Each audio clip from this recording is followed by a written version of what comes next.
say I'm deeply pained at the very onset. I must point something out. When we talk on the governor, speak on the president's address, the Honorable Prime Minister leaves the chamber. Today, when we are speaking on the finance bill, the Honorable Finance Minister leaves the chamber. We members of the opposition are deeply pained by this. We hope that the government will take notice of our pain and be present in the House each time that we speak on relevant issues.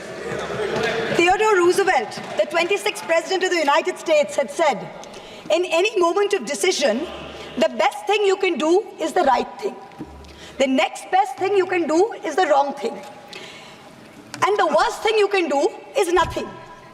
The Honorable Finance Minister has made a mockery of the people of India in this union budget by doing absolutely nothing. Whatever little changes are there are regressive and ill thought out. Means that the people did not want a business as usual approach. The people wanted a course correction. What have you done? You've not listened to the mandate. Vinash Kale Viprit Buddhi, you have done the exact opposite. You've kept the same cabinet, you've kept the same finance minister who's given the same shoddy budget. Who is this budget for? The middle class make up 31% of India. The poor make up between 60 and 65% of India. I will demonstrate how this budget systematically strangles the poor and the middle class. This is a kursi bajao budget, a save the chair budget for this government, and even that it doesn't do very well. Broadly, there are two types of taxes: direct taxes, indirect taxes. Direct taxes are known as progressive taxes. Why are they progressive? So income tax, property tax, investment tax on capital gains, these are done in a way that the richer you are, the more tax you pay. So they're kind of fairer. Sir, please. Sir. Sir, you're a chat person. What is it? Indirect taxes are regressive because everyone from the richest billionaire to the poorest laborer is paying the exact same tax.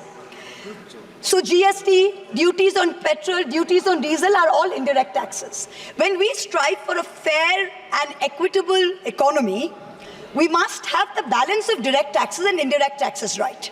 The US and the Europe broadly collect about 60% through direct taxes and 40% through indirect taxes. Some Scandinavian states with welfare models collect 70% through direct taxes, 30% from indirect taxes. In India, it is the exact opposite. 65% of tax collection comes from indirect taxes, where billionaires pay the same as the poorest laborers, and only 35% comes from direct taxes. Even within the direct tax bracket, for the first time in our country's history, salaried professionals and the middle class are sharing a greater tax burden than rich corporates. The middle class is contributing 55% of direct income taxes under this government, up from 38% under the UPA.